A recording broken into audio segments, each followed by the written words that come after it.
संख्या पद्धति के 6 नंबर आर्टिकल पर विचार करते हैं, जो है एलसीएम और एचसीएफ, यानी कि लसैपे और मैसैपे, जिसे हम लोग एलसीएम एंड एचसीएफ के नाम से पुकारते हैं।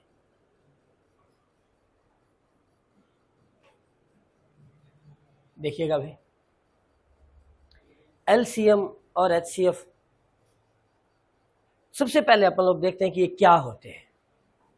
तो इसमें हम लोग सबसे पहले एलसीएम की चर्चा करते हैं। एलसीएम अपने आप में एक शब्दों के समूह का एक शॉर्ट रूप है। एल मीन्स एल से प्रारंभ होने वाला एक अंग्रेजी वर्णमाला का एक शब्द है पूरा। सी से बनने वाला भी एक शब्द है और एम से बनने वाला भी एक शब्द है। इनकी एल का मतलब होता है लोएस्ट, सी मीन्स होता है कॉमन,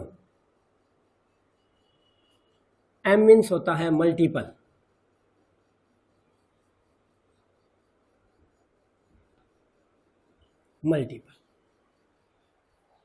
अब देखिएगा, अगर अपन लोग इसे हिंदी में देखें तो मल्टीपल का अर्थ होता है गुणज।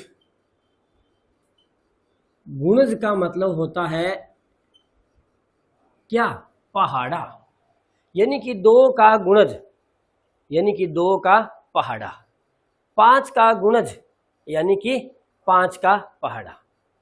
अब गुणज, गुणज उसके बाद शब्द आ जाता है हमारे पास क्या? कॉमन। कॉमन का अर्थ होता है उभयनिष्ठ, यानी कि उभयनिष्ठ, या इसे हम लोग कहते हैं सर्वनिष्ठ, जो सब में एक जैसा हो, उसे कहते हैं कॉमन। और लोएस्ट, अब देखिएगा, लोएस्ट अपने आप में एक डिग्री है। डिग्रीज इंग्लिश में देखा जाए तो 3 प्रकार की होती है। एक पॉजिटिव डिग्री होती है, और एक कंपैरेटिव होती है जो 2 के बीच में तुलनात्मक अध्ययन करती है, और तीसरी जो डिग्री होती है वो होती है सुपरलेटिव डिग्री। अर्थात अगर कोई बड़ा है तो उससे बड़ा कोई नहीं है सुपरलेटिव डिग्री के बाद में, और अगर कोई छोटा है तो उससे कोई छोटा नहीं है। यानी कि जब बात आती है कंपैरेटिव डिग्री की, तो उसके साथ ER लगता है, जैसे बिग, बिगर, गुड, बेटर, लग रहा है ना ER। और जब सुपरलेटिव डिग्री की बात आती है तो उसके आगे हमेशा क्या लगता है? EST लगता है। गुड, बेटर, बेस्ट, बिग, बिगर, बिगेस्ट। जिस तरह से हिंदी में इंग्लिश में ER लगता है कंपैरेटिव डिग्री के साथ, उसी तरह से हिंदी में क्या लगता है? तुलनात्मक अध्ययन करने के लिए क्या लगता है? 2 के बीच में अगर तुलना करनी हो तो कौन आता है? जो बाद में आता है वो प्रत्यय होता है या उपसर्ग होता है? प्रत्यय होता है ना, क्योंकि प्रत्यय पश्चात आता है। हमने तो यही याद किया हुआ है। तो प्रत्यय जो है वो क्या लगता है? तुलना करने के लिए जो है वो कौन सा प्रत्यय काम में लिया जाता है? तर प्रत्यय काम में लिया जाता है। उच्च, उच्चतर। उसी प्रकार जो सुपरलेटिव डिग्री है जिसमें इंग्लिश में EST लगता है, तो हिंदी में कौन सा प्रत्यय लगेगा? तम प्रत्यय लगेगा। यानी कि जो लो है उसका सुपरलेटिव डिग्री लेनी है हमने। असल बात तो ये है, लो का अर्थ होता है नीचा या छोटा। लो का अर्थ होता है नीचा या छोटा या कम, थोड़ा। ये सब किसके है? लो के अर्थ है। तो ये कह रहा है लोएस्ट, यानी कि सबसे कम कह सकते हैं। तो हिंदी में इसे कहते हैं सबसे जो छोटा होता है, जो छोटा होता है उसे कहते हैं लघु। तो जो सबसे छोटा होगा उसे क्या कहेंगे? लघुत्तम। अब देखिए, लघुत्तम लेना है, उभयनिष्ठ लेना है और गुणज लेना है, तो हमें क्या मिलेगा? LCM मिल जाएगा। पढ़ा इस तरह से जा रहा है लेकिन सॉल्व उल्टा किया जाएगा, यानी कि सबसे पहले हम लोग क्या लेने वाले हैं? गुणज लेंगे। जिसका भी हमें LCM या लघुत्तम लेना होता है उसका हम लोग सबसे पहले पहाड़ा लिखते हैं, जिसके लेने होते हैं। उन पहाड़ों में से जो जो कॉमन आता है उसको छांट लेते हैं, और जो जो कॉमन आया उसमें से जो सबसे छोटा है उसको छांट लेते हैं, और वो हमारे पास क्या आ जाएगा? LCM आ जाता है। कैसे भाई? जैसे कि हम लोग एक एग्जाम्पल लेते हैं कि हमें 2 और 3 का LCM लेना है। शायद आपको याद होगा 2 और 3 का LCM कितना होता है? 2 और 3 का LCM 6 होता है। देखते हैं कि वास्तव में 6 होता है क्या, आता है क्या 6? हम लोगों ने लिया 2 का गुणज और यहाँ लिया 3 का गुणज, मतलब पहाड़ा। तो देखिए पहाड़ा लिखते हैं अपन लोग। 2 4 6 8 10 12 14 16 18 20 22 24 26 28 30 32 36 38 और 40, इस तरह से 34 36 38 40, इस तरह से आगे बढ़ते जाएंगे।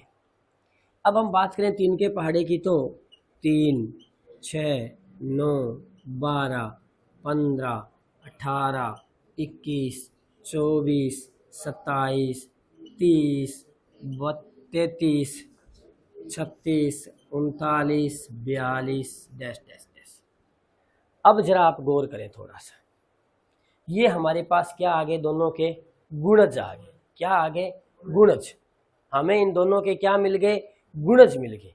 हमने इन गुणज में से एक काम हमारा कंप्लीट हुआ। अब हमें गुणज में से किसको छांटना है? उभयनिष्ठ को। अर्थात हमें क्या मिलने वाला है अब?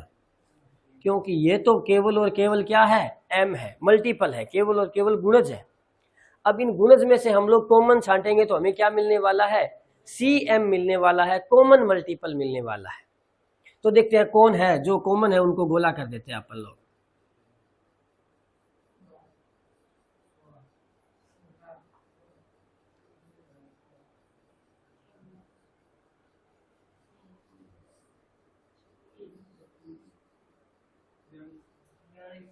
आगे चलते जाएगा इस तरह से, यानी कि हमें कॉमन मिलना शुरू हुआ क्या? 6 12 18 24 30 36 dash dash dash dash so on, इस तरह से आगे मिलता जाएगा। हम लोग जितने आगे जाएंगे उतने ही आगे हमें कॉमन मिलता जाएगा। अब देखिएगा, अभी हमें मिला पहले M से मिला हमें CM, और CM से मिलने वाला है हमें LCM, lowest common multiple. Lowest का अर्थ होता है सबसे छोटा, यानी कि इनमें से जो सबसे छोटा है वो लिखना है। तो बताइए इनमें से सबसे छोटा कौन है? 6। तो हमारा जो LCM आया वो क्या आया? 6 हमारा LCM आया। कई बार क्या होता था हमारे साथ, जब हम छोटे थे तो हमारे साथ क्या होता था कि हम लोग LCM 6 आता था, हम लोग सवाल 12 से कर लेते थे। कई बार हम उनको गुणा करते 12 बन जाता था। जैसे 2 और 6 है तो 2 और 6 का LCM कितना आ रहा है? 6 आ रहा है।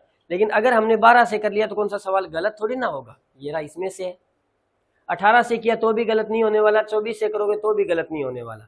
लेकिन वो केवल क्या होगा? हमारा CM होगा, LCM नहीं होगा। LCM का अर्थ होता है सबसे छोटा, यानी कि उससे छोटा कोई नहीं होना चाहिए, वो सबसे छोटा होना चाहिए। तो ये था हमारे पास क्या? LCM।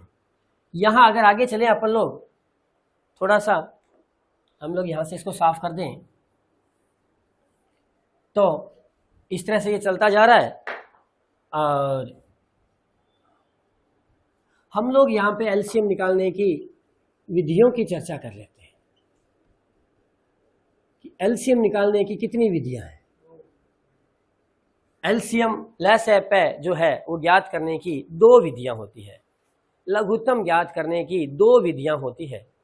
अब वो 2 विधियां कौन कौन सी होती है देखते हैं। एक तो होती है गुणज विधि।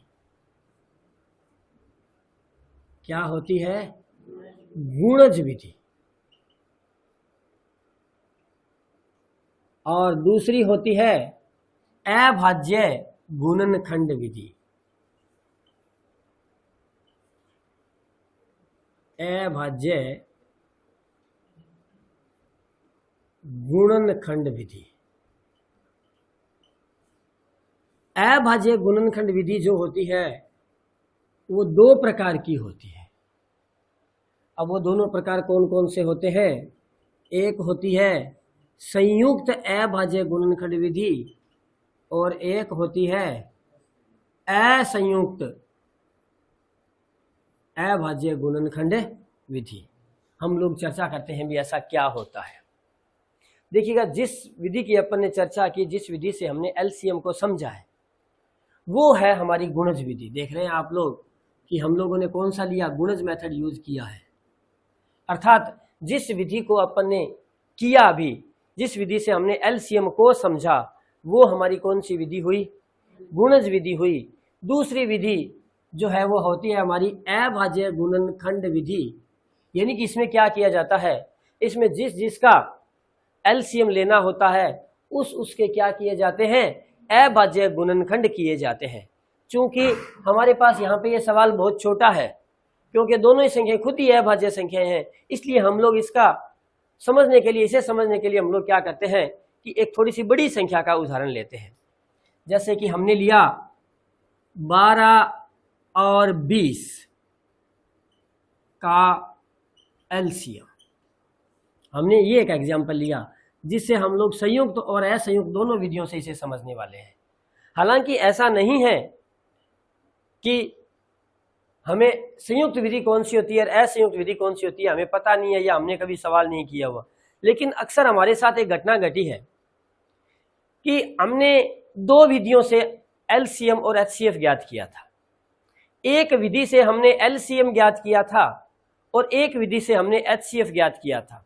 जिस विधि से हमने एलसीएम ज्ञात करना सीखा था वो थी हमारी संयुक्त विधि, और जिस विधि से हमने एचसीएफ ज्ञात करना सीखा था वो थी हमारी असंयुक्त विधि। यानी कि दोनों ही विधियों से एलसीएम ज्ञात हो सकता है और दोनों ही विधियों से एचसीएफ भी ज्ञात हो सकता है।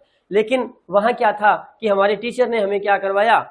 दोनों विधियों से एलसीएम और एचसीएफ ज्ञात हो सकते हैं, तो हमारी टीचर ने क्या करवाया कि एक विधि से हमें एलसीएम ज्ञात करना सिखा दिया और एक विधि से हमें एचसीएफ ज्ञात करना सिखा दिया, ताकि हम लोग जो है वो द्वंद्व में ना फंसे।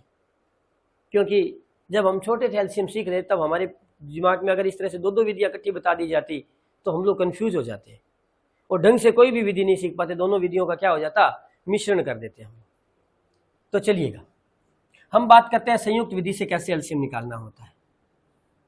देखिएगा 12 और 20 दोनों को लिख लिया।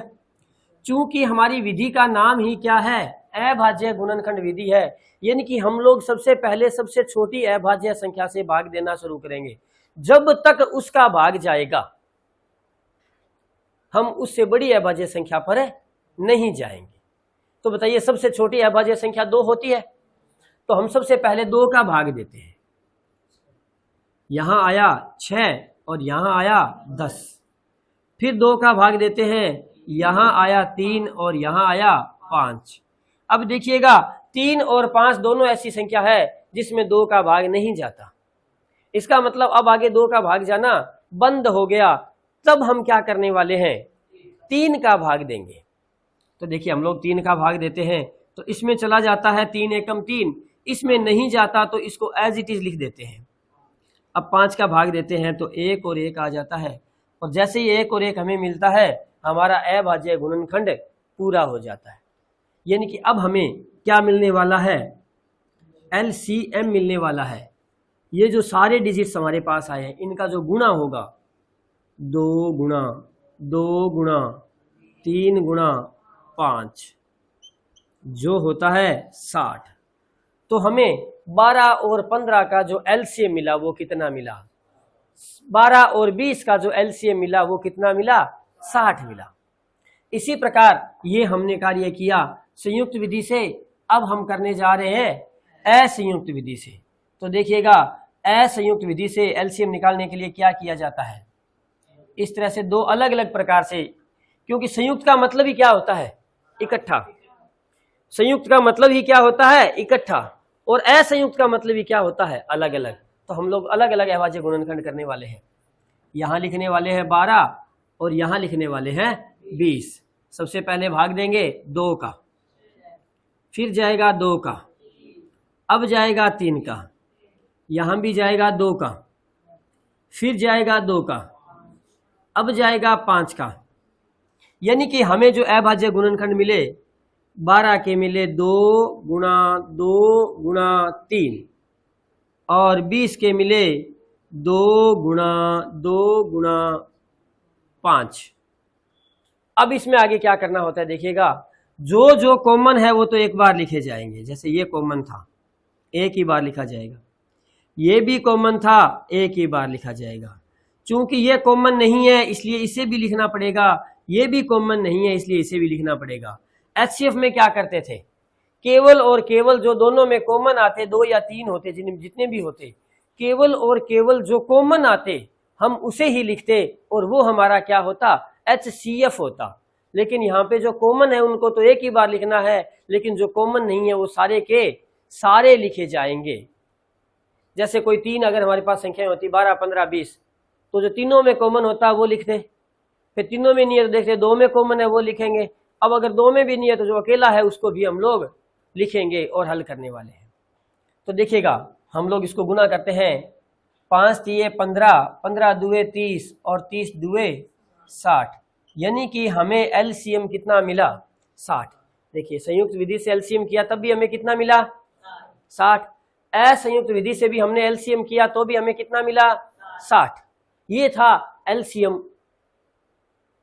का पहला तरीका और ये था हमारा एलसीएम ज्ञात करने का दूसरी विधि। और दूसरी विधि कितने प्रकार की थी? 2 प्रकार की थी, संयुक्त और असंयुक्त। संयुक्त से ज्ञात किया क्योंकि चाहे विधि जो मर्जी हो, एलसीएम किसी मर्जी विधि से ज्ञात किया जाए, चाहे गुणज विधि से ज्ञात करते, चाहे संयुक्त अभाज्य गुणनखंड विधि से ज्ञात करे और चाहे असंयुक्त अभाज्य गुणनखंड विधि से ज्ञात करे, एलसीएम तो क्या आना है? समान ही आना है।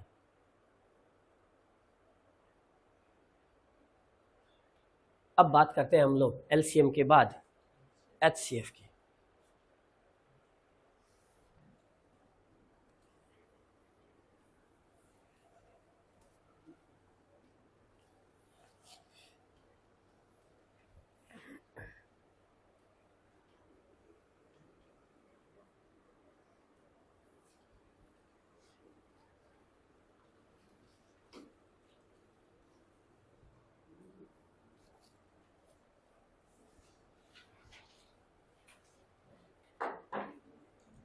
दूसरा हमारा आर्टिकल है मैं से पे, जिसे हम लोग HCF के नाम से जानते हैं। H का भी उसी तरह से अपने आप में कोई एक वर्ड है, क्या है? Highest. C means common, F means factor. अब अलग अलग अर्थ होंगे इनके सबके, वही कार्य होगा, समझा इसको सीधा जाएगा, लेकिन करने के लिए सारा कार्य इसी तरह से चलना पड़ेगा। तो हम लोग समझे भी इसी प्रकार से ही है। सबसे पहले समझते हैं कि फैक्टर का अर्थ क्या होता है। फैक्टर का अर्थ होता है गुणनखंड, यानी कि टुकड़े।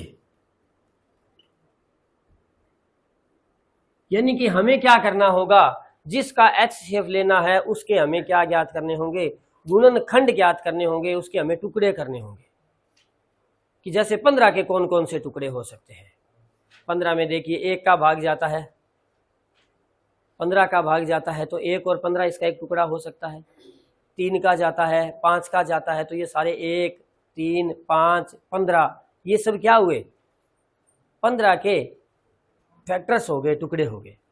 जितने भी हमें फैक्टर्स मिलने वाले हैं हम उन टुकड़ों में से फैक्टर्स में से क्या करने वाले हैं? उभयनिष्ठ छांटने वाले हैं। क्या छांटने वाले हैं? उभयनिष्ठ छांटने वाले हैं, यानी कि कॉमन छांटने वाले हैं। अब जो जो कॉमन आएंगे, उभयनिष्ठ गुणनखंड आएंगे, हम उनमें से वही बात EST, हाई के साथ EST लगा है तो हमें हाई का अर्थ समझना होगा। जैसे लो का अर्थ था नीचा, छोटा, लघु था, उसी प्रकार से हाई का अर्थ होता है बड़ा, महान, इस तरह से अधिकतम, अधिक। और EST लगते क्या लग जाएगा? तम। तो हाई का अर्थ होता है महान, यानी कि, और EST लगते तम, यानी कि हमें मिलने वाला है क्या? महत्तम उभयनिष्ठ गुणनखंड, यानी कि सबसे बड़ा। महत्तम सम अपवर्त्य, महत्तम मैं से पह, महत्तम सम अपवर्त्य, सबसे बड़ा उभयनिष्ठ गुणनखंड हमें जो मिलने वाला है वो ही हमारा क्या होने वाला है? HCF होने वाला है। जैसे कि देखिएगा, हम लोग बात करते हैं 16 और 20 का HCF। शायद याद होगा आपको कि 16 और 20 का HCF क्या आता है। हम आपको बता दें कि 16 और 20 का जो HCF है वो कितना आता है? 4 आता है। देखते हैं कि 4 आता है या नहीं आता है। तो देखते हैं, सबसे पहले हम लोग किसके फैक्टर करने वाले हैं? 16 के। उसके बाद किसके फैक्टर करने वाले हैं? 20 के। अब 16 के फैक्टर कौन कौन से होंगे? देखिएगा, 16 में किस किस का भाग जाता है? 1 का जाता है, तो परिणाम 16 आता है, यानी कि 16 का जाएगा तो परिणाम 1 आएगा। क्लियर? 2 का भाग देंगे तो परिणाम 8 आता है, 8 का भाग देंगे तो परिणाम 2 आता है। इसका मतलब फैक्टर बन रहा है। उसके अलावा इसका एक फैक्टर और होता है, वो कौन होता है? 4 होता है। ओके, अब चलते हैं हम लोग किसकी बात करते हैं? 20 की। तो देखिएगा, 20 में 1 का भी भाग जा रहा है, 2 का भी जा रहा है, 3 का नहीं जा रहा, 4 का जा रहा है, 5 का भी जा रहा है, 6 का नहीं जाता, 7 का नहीं जाता, 8 का नहीं जाता, 9 का नहीं जाता, 10 का जाता है, और उसके बाद सीधा 20 का। कैसे पता चला? देखो, हमें यहीं से पता चलने वाला है। 1 का भाग देंगे तो उत्तर 20, 2 का भाग देंगे तो उत्तर 10। अब इधर से 1 और 2 लगातार लिए तो यहां 10 और 20 आया, गारंटेड है 10 से बड़ा और 20 से छोटे का किसी का भाग नहीं जाएगा। 3 का भाग नहीं जाता, 4 का भाग दिया तो उत्तर, और 5 का भाग दिया तो उत्तर उल्टा हो गया। इसका मतलब इसके केवल इतने 6 ही गुणनखंड बनने वाले हैं।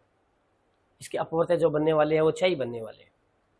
अब देखिएगा, अभी हमने क्या करना है, ये हमने लिए क्या? इसके F फैक्टर्स लिए।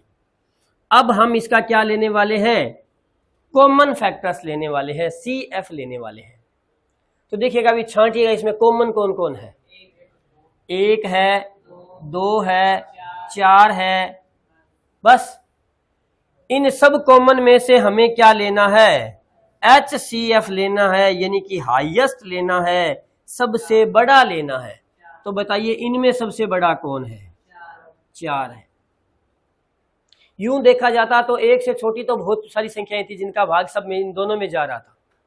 आधे का भाग दोनों में जाता है, 1/4 का भाग 0.25 का जाता है, 0.10 का दोनों में जाएगा, 0.20 का दोनों में जाएगा, 0.001 का दोनों में जाएगा, 0.002 का जाएगा, 0.004 का जाएगा। इनकी छोटी तो बहुत सारी संख्या है, लेकिन बड़ी से बड़ी संख्या कौन सी है? वो 4 है जिसका भाग जाएगा। 4 से बड़ी ऐसी कोई भी संख्या नहीं है जो इन दोनों को विभाजित कर दे। अर्थात जो हमारा HCF आएगा वो क्या आएगा? 4 आएगा। अब इसी के साथ हम लोग आगे चलते हैं किस पर? विधियों पर, यानी कि HCF ज्ञात करने की हमारे पास कितनी विधियां हैं। देखिएगा भाई, हमारे पास HCF ज्ञात करने की 3 विधियां हैं। कितनी विधियां हैं? 3 विधियां हैं। पहली विधि तो जो हमने की है वही होगी कौन सी, गुणनखंड विधि, यानी कि फैक्टर मेथड, गुणनखंड विधि। जो दूसरी विधि है वो होगी हमारी अभाज्य गुणनखंड विधि, यानी कि इस विधि में हम लोग गुणनखंड तो करेंगे, इसमें हमने ये ध्यान नहीं रखा कि भाज्य है या अभाज्य। देखिए इसके अलावा सारे भाज्य है और इसमें इन दोनों के अलावा सारे भाज्य है, लेकिन जो दूसरी विधि होगी उसमें जो भी टुकड़े किए जाएंगे सारे के सारे किस प्रकार के टुकड़े होंगे, प्राइम फैक्टर्स होंगे, अभाज्य होंगे, यानी कि उसके अलावा किसी भी विधि का भाग, किसी भी संख्या का भाग नहीं जाना चाहिए। अभाज्य मतलब वे संख्या जिनमें एक और शून्य के अलावा किसी का भाग है नहीं जाए, क्या कहलाती है, अभाज्य। हमें वो अभाज्य संख्याओं से ही टुकड़े करने हैं। और यह विधि जो होती है वो दो प्रकार की होती है, एलसीएम की तरह ही। एक होती है कौन सी, संयुक्त अभाज्य गुणनखंड विधि, और दूसरी होती है असंयुक्त अभाज्य गुणनखंड विधि। तीसरी विधि जो इसमें आती है वो आती है कौन सी, भाग विधि। यानी कि कई बार क्या होता है कि प्राइम फैक्टर्स या टुकड़े, या तो अभाज्य गुणनखंड या सीधे टुकड़े इतने बड़े बड़े आ जाएं, जैसे कि मान लीजिए किसी का एलसीएम 37 है, मान लीजिए किसी का एचसीएफ क्या है, 37 है। अब देखिए अगर किसी का एचसीएफ 100 है तो निश्चित रूप से उसके छोटे छोटे टुकड़े कई मिलने वाले हैं, 2 गुना 2 गुना 2 गुना फिर 5 गुना 5, इस तरह से कई मिलने वाले हैं। तो आराम से हम लोग 100 तक पहुंच सकते हैं, आगे समझ में। लेकिन जिसका एचसीएफ 37 आएगा उसका तो पहले कोई टुकड़ा होगा ही नहीं, डायरेक्ट 37 का ही भाग जाएगा। तो अब उस विधि में क्या है कि ये दोनों विधियां इतनी कारगर नहीं रहती, हमें डायरेक्ट वहां तक पहुंचने में बहुत समय लगता है। उस प्रकार में क्या होगा, ये भाग विधि जो होती है वो बड़ी कारगर रहती है। जब बड़ी संख्या एचसीएफ में आए तब उसके लिए, या बड़ी संख्या जिनमें किसी का भाग नहीं जा रहा ऐसी संख्या एचसीएफ में आए, तब ये जो विधि है भाग विधि बड़ी कारगर रहती है।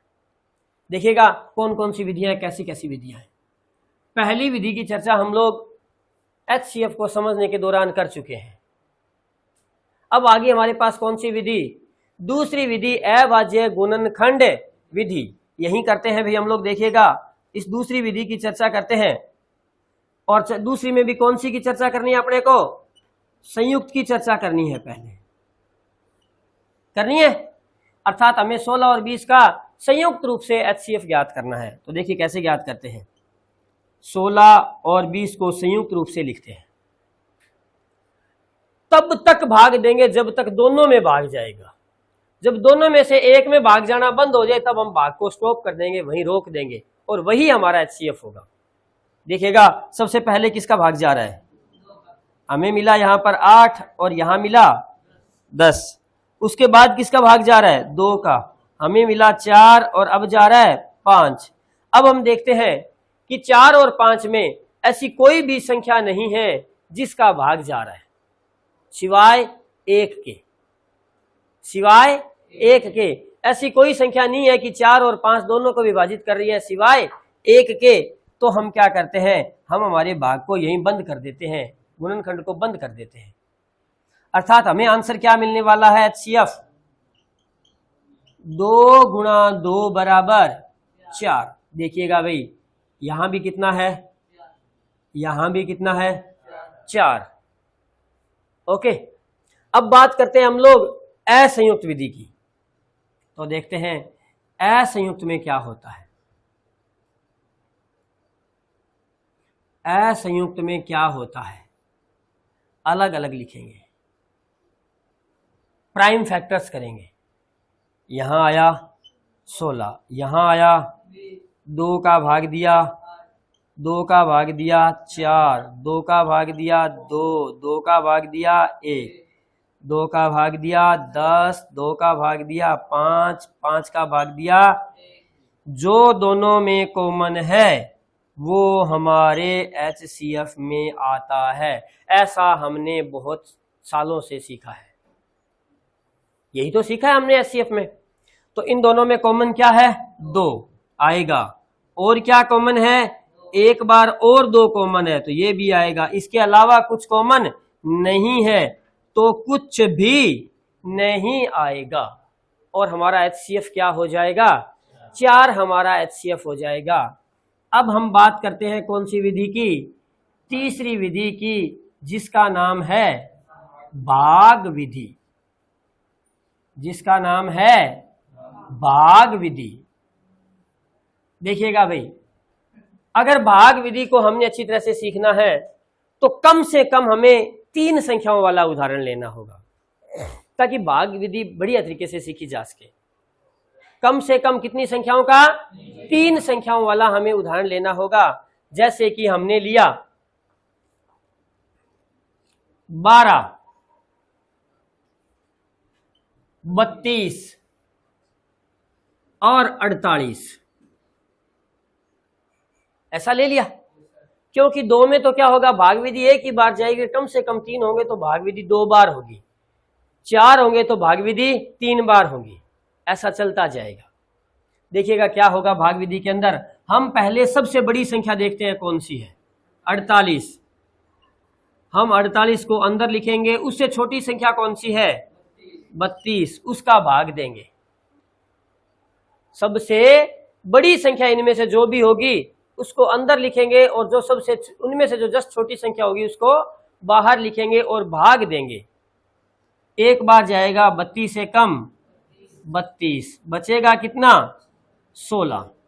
अब हम 16 को तो बाहर बना लेंगे, जो शेषफल आएगा उसको तो कहां लिख लेंगे, बाहर लिख लेंगे। और पहले जिस संख्या से भाग दे रहे थे उसको अंदर लिखेंगे। पहले किससे भाग दे रहे थे, 32 से, उसको अंदर लिखेंगे।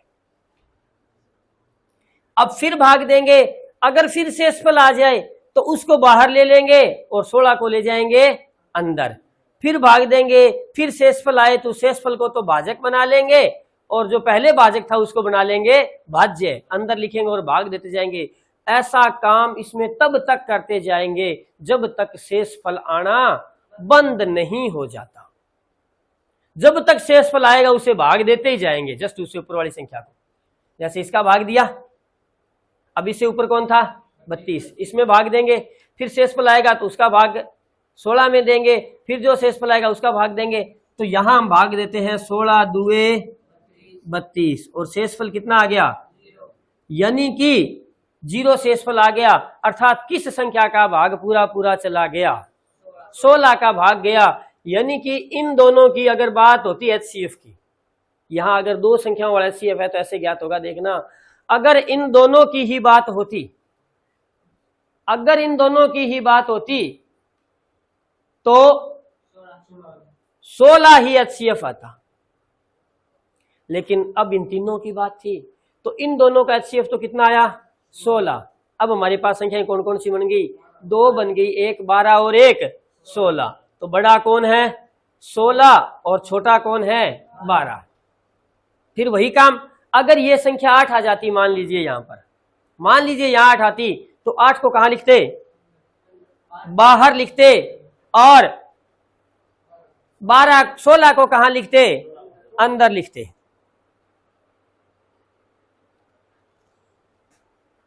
अब हम भाग देते हैं, 8 को बाहर लिखते, 12 को अंदर लिख देते, 12 का भाग देते हैं, 12 एक कम 12, बच गया 4। कितना बच गया, 4। इस 4 को कहां लिख लेंगे, बाहर, और किससे भाग दे रहे थे, उसको ले जाएंगे अंदर। यह काम भी तब तक करेंगे जब तक शेषफल आना बंद नहीं हो जाता। और ये देखिए शेषफल आना बंद हो गया, शेषफल आना बंद हो गया। किसकी वजह से, 4 की वजह से। तो इन दोनों का जो HCF आएगा वो कितना आएगा, 4 आएगा। अर्थात हमारे पूरे सवाल का जो HCF आएगा वो कितना आएगा, 4। बताइएगा भाई HCF क्लियर हुआ कि नहीं क्लियर हुआ। अगर ऐसे 3 संख्या होती जाए 5 होती तो पहले जो बड़ी थी उसमें उस छोटी का भाग देते, फिर उन दोनों में से एक बन जाती, फिर जो शेष बचती उनमें से जो बड़ी होती उसे छोटी का भाग दे लेते, फिर एक और कम हो जाती, फिर लास्ट में चल चलते 2 ही बचती और उन दोनों में से एक बड़ी होती एक छोटी होती। तो बड़ी में छोटी का भाग देते, मान लीजिए दोनों बराबर होती, ऐसी स्थिति आ सकती थी, मान लीजिए दोनों बराबर है तो क्या होगा, वही HCF हो जाएगा, क्योंकि फिर 12 में 12 का भाग दोगे तो 16 में 16 का भाग दोगे तो 1 आना है और शेषफल बचना ही नहीं है। इसका मतलब लास्ट में बचने वाली संख्या अगर दोनों समान है तो वही क्या होता है, HCF होता है। क्या यहां तक की बात समझ में आ गई? ये था हमारा LCM और HCF का बेसिक। अब हम इसे संबंधित कुछ नियम की चर्चा करने वाले हैं कि LCM और HCF ज्ञात करने के लिए कुछ मूलभूत नियम है, कुछ नियम जो है वो किस तरह से होते हैं। देखिएगा भाई, हम लोग HCM और HCF के नियमों की चर्चा कर रहे हैं।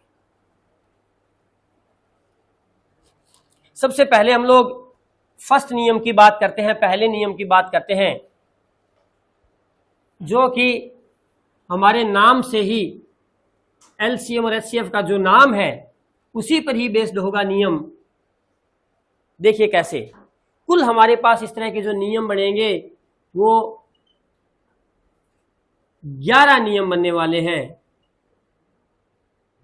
और इन नियमों की हेल्प से कई बार हमें क्या होता है, प्रश्न को करने में बहुत सी आसानी मिल जाएगी। कुछ रूल्स हैं, अगर हमें वो रूल्स ध्यान में हो तो हमें प्रश्नों को करने में थोड़ी सी आसानी मिल जाती है। देखिएगा अभी नोट में है कुछ नियम हैं, 10-11 नियम मिलने वाले हैं आपको नोट में। चलिएगा पहले नियम की बात करते हैं अपन लोग।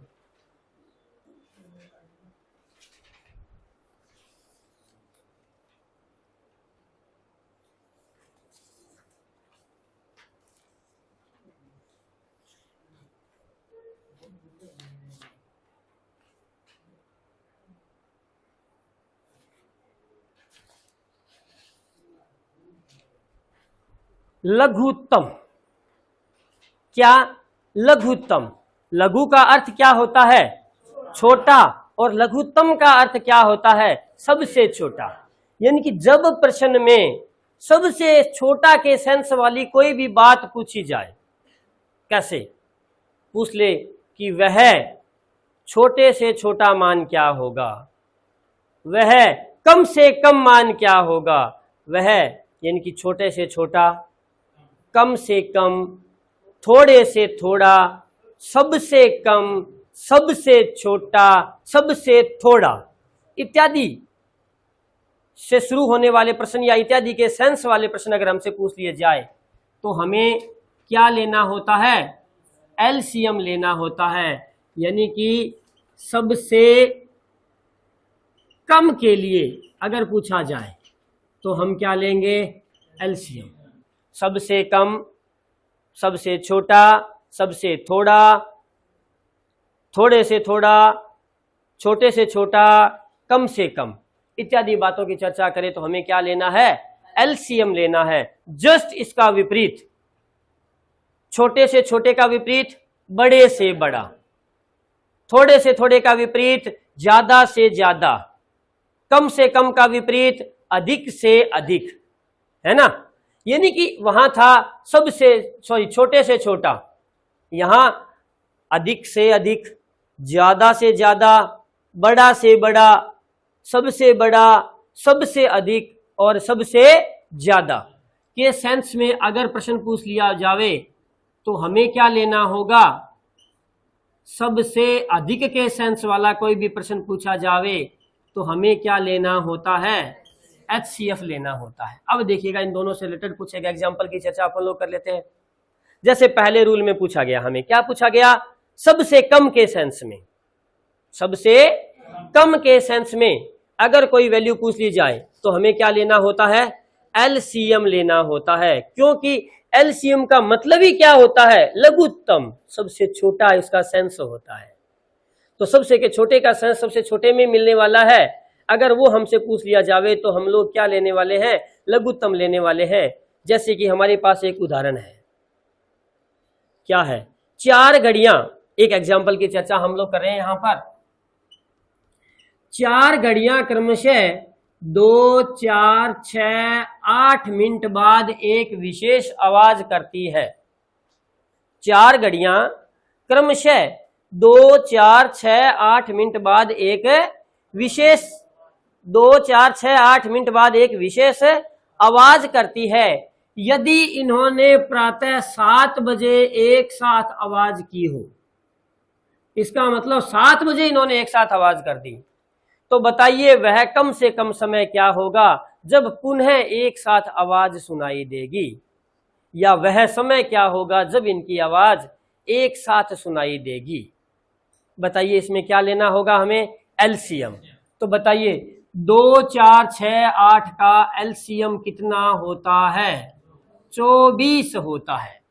कैसे होता है देखते हैं, 2, 4, 6, 8, 2 का भाग दिया,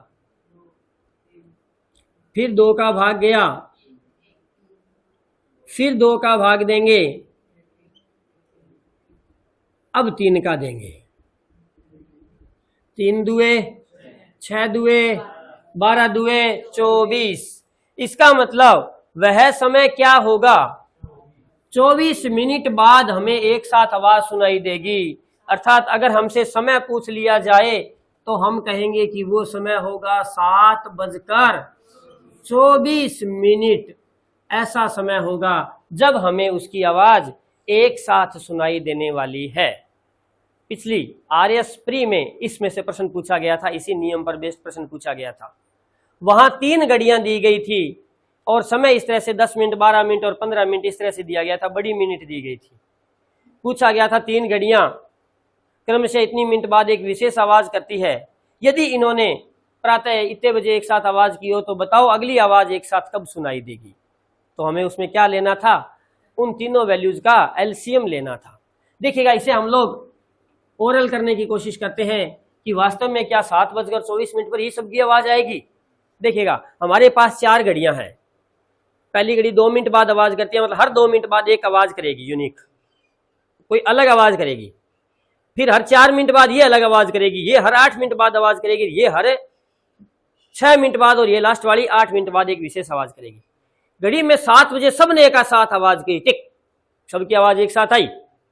अब जब 7:02 होगी तो केवल इस घड़ी की आवाज आएगी, पहली घड़ी की। जब 7:04 होगी तो इन दोनों घड़ियों की आवाज आएगी, क्योंकि ये दूसरी बार आवाज करेगी और ये पहली बार आवाज करने वाली है।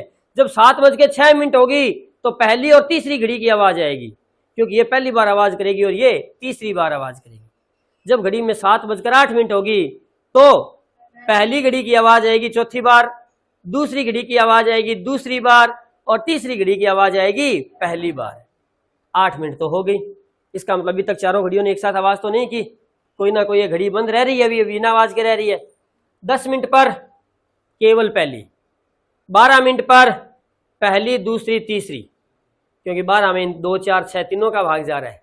14 मिनट पर केवल पहली, 16 मिनट पर पहली, दूसरी और चौथी, 18 मिनट पर केवल पहली, 20 मिनट पर पहली और दूसरी, 22 मिनट पर केवल पहली, 24 मिनट पर ये 12वीं बार आवाज करेगी, 4 मिनट वाली छठी बार आवाज करेगी, 6 मिनट वाली चौथी बार आवाज करेगी और 8 मिनट वाली तीसरी बार आवाज करेगी। इसका मतलब वो 24 मिनट ऐसा समय है जब चारों घड़ियां एक साथ आवाज करने वाली है। इसी से रिलेटेड एक प्रश्न की चर्चा आपके साथ और करने वाला हूं, देखिएगा। वही प्रश्न, वही लेना देना। 4 घड़ियां क्रमशः 2, 4, 6, 8 मिनट बाद एक विशेष आवाज करती है। यदि इन्होंने प्रातः 7 बजे एक साथ आवाज की हो, कब? प्रातः 7 बजे एक साथ आवाज की हो, तो बताओ 9 बजे तक एक साथ आवाज कितनी बार सुनाई देगी? यानी कि 7 से 9 बजे तक। पहली बार उन्होंने आवाज कितने बजे की? 7 बजे। तो देखिएगा पहली बार आवाज आई इनकी 7 बजे, क्योंकि यहां शब्द आया है 7 से 9 बजे तक। जब तक शब्द आता है तो इनिशियल पॉइंट शामिल होते हैं। इसका मतलब 7 से 9 बजे तक का मतलब 7 बजे वाला भी शामिल करना है और 9 बजे वाला भी शामिल करना है। तो पहली आवाज कब आएगी? 7 बजे। अगली आवाज आएगी 7:24, 7:48, 8:12, 8:36 और पूरे 9 बजे। यानी कि बताइएगा 7 से 9 बजे तक एक साथ आवाज कितनी बार सुनाई देगी? हमें एक साथ आवाज कुल 6 बार सुनाई देने वाली है। इसी के अंदर ही हम लोग एक प्रश्न की चर्चा करें कि तक शब्द ना आकर अगर मध्य शब्द आता तो प्रश्न क्या बनता? 4 घड़ियां क्रमशः 2, 4, 6, 8 मिनट बाद एक विशेष आवाज करती है।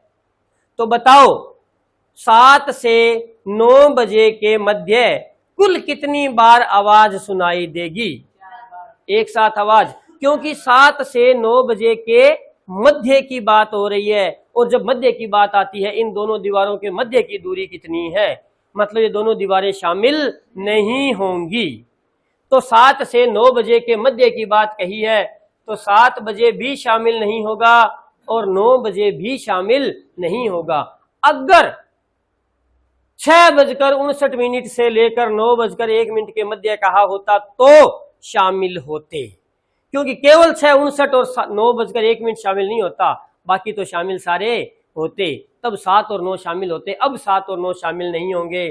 तो बताइए मध्य के अंदर कितनी बार एक साथ आवाज सुनाई देने वाली है? 4 बार। एक प्रश्न की चर्चा यहां आपके साथ और करूंगा।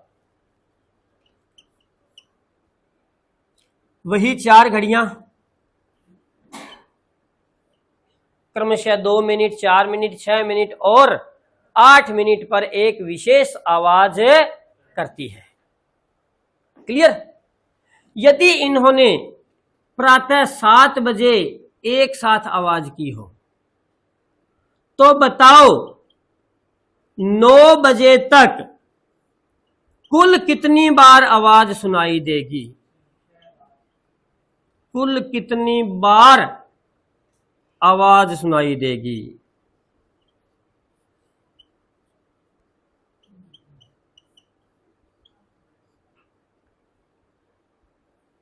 थोड़ा सा गौर से देखना है प्रश्न को।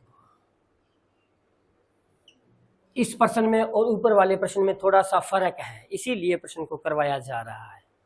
सेम होता तो मैं करवाता नहीं, और प्रश्न सेम नहीं है तो आंसर भी सेम नहीं होगा, अर्थात 6 बार आंसर नहीं होगा। अब देखिएगा, सुनिएगा। ये कह रहा है कि 2, 4, 6, 8 मिनट बाद एक विशेष आवाज करती है। तो बताओ 7 बजे से 9 बजे तक कुल कितनी बार आवाज सुनाई देगी? क्या इसने कुल कितनी बार एक साथ आवाज सुनाई देगी पूछा है? हमें तो केवल आवाज पूछा है, और हमें आवाज कितनी बार सुनाई देगी हमें तो वो बताना है। तो हमारे हिसाब से इसका आंसर आना चाहिए 61 मिनट, 61 बार, सॉरी। कैसे? 7 से 9 बजे तक कितनी मिनट होती है? 120 मिनट होती है, और हर 2 मिनट बाद कोई ना कोई तो कान खाएगा, कोई ना कोई आवाज तो आएगी। हर 2 मिनट बाद आवाज आएगी। कभी 2 मिनट बाद ये आएगी, या ये आ जाएगी, या ये दोनों आ जाएगी, या ये 2 ये आ जाएगी, या 3 आ जाएगी, लेकिन हर 2 मिनट बाद आवाज तो आएगी। यानी कि हर 2 मिनट बाद आवाज आएगी। तो कुल कितनी आवाज आ गई? 60 आवाज तो वो आ गई, और एक आवाज आई थी जो पहले 7 बजे आई थी, क्योंकि ये 2 मिनट बाद आएगी, मतलब 7:02 से शुरू होने वाली है इन 60 आवाज में। तो देखो 7:02, 4, 6, 8, 10, 12, 14, 16, 18, 20, 22, 24, 26, 28, 30, 32, 34, 36, 38, 40, 42, 44, 46, 48, 50, 52, 54, 56, 58, 60। 8 बज गए और 30 बार आवाज आ गई। इसी तरह से 9 बजेंगे तो 30 बार और आएगी, मतलब कुल कितनी बार होगी? 60 बार। लेकिन कब से शुरू होकर? 7:02 से 30-60 बार हुई है टोटल। तो बताओ पहली 7 बजे वाली और शामिल होगी, तो बताओ कुल कितनी बार आवाज सुनाई देगी? 61 बार हमें आवाज सुनाई देने वाली है। क्या यहां तक की बात क्लियर हो गई? अब हम बात करते हैं किससे रिलेटेड? HCF से रिलेटेड बात करते हैं कि सबसे अधिक का सेंस हो तो HCF ज्ञात करना है, क्योंकि HCF का मान नाम ही क्या होता है? हाईएस्ट। HCF का नाम ही क्या होता है? हाईएस्ट होता है, यानी कि सबसे बड़ा होता है। तो सबसे के बड़े के सेंस वाला कोई भी मान अगर पूछा जाए तो हमें क्या करना होगा? HCF लेना होगा। यहां भी हम लोग 2 एग्जाम्पल की चर्चा करने वाले हैं। पहला एग्जाम्पल, एक मिल्कमैन, मिल्कमैन का मतलब होता है दुग्ध व्यवसायी, समझ गए? एक दुग्ध व्यवसायी यानी कि दुग्ध का जो व्यापार करता है, व्यवसाय करता है, वो 3 घरों में क्रमशः 15 लीटर, 20 लीटर तथा 25 लीटर दूध देना चाहता है। एक दुग्ध व्यवसायी 3 घरों में क्रमशः 20 लीटर, 15 लीटर और 25 लीटर दूध देना चाहता है। बताओ वह किस बड़े से बड़े नाप का उपयोग करे? क्या पूछ लिया गया? बड़े से बड़े, और बड़े से बड़े का सेंस होता है तो हमें क्या लेना होता है? HCF लेना होता है। तो हमें HCF लेना होगा, यानी कि 15, 20 और 25, 15, 20, 25 का HCF कितना होगा? 5। तो बताइएगा कि वह बड़े से बड़ा माप कौन सा होगा जो इन तीनों घरों में आसानी से दूध देने के काम आएगा? वो होगा 5 लीटर का, क्योंकि 5 लीटर वाले से 3 भर के डालेंगे तो 15 लीटर, 4 बार डालेंगे तो 20 लीटर और 5 बार डालेंगे तो 25 लीटर दूध हो जाएगा। क्या इससे बड़ा कोई नाप और हो सकता है? जी नहीं। 10 लीटर से तो केवल 20, 10, 30, 40 इस तरह से डाला जा सकता था। 8 में 3 में नहीं जाएगा, 7, 6, 5 ही होगा इसका केवल। तो क्या 5 से छोटा हो सकता है? 5 से छोटे तो बहुत माप होंगे। 1 लीटर से क्या नहीं डाला जाएगा? आधे लीटर का नपना होगा तो आधे लीटर का होगा तो 30 बार, 40 बार, 50 बार, है ना? 200 ml का होगा तो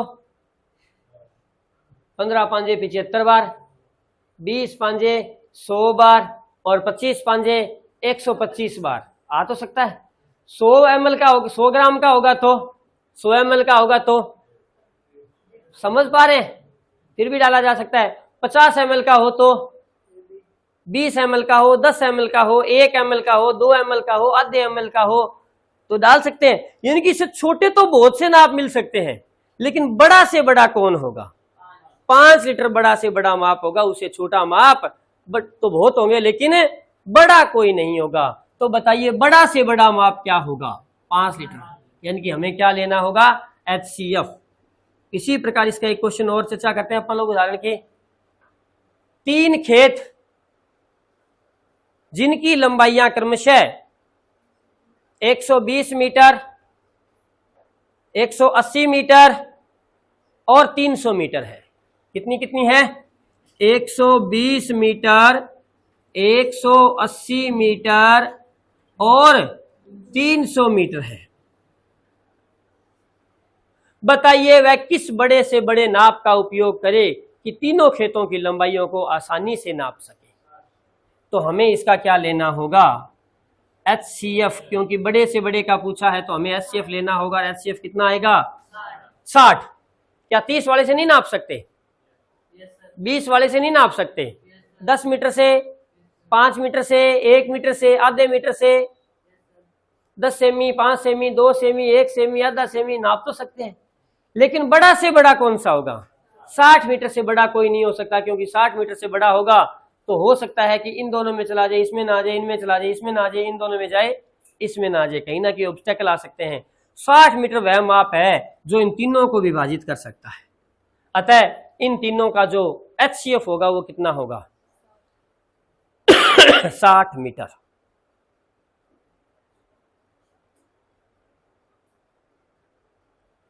बताइएगा भाई, ये 2 रूल बढ़िया तरीके से समझ में आ गए कि नहीं आ गए।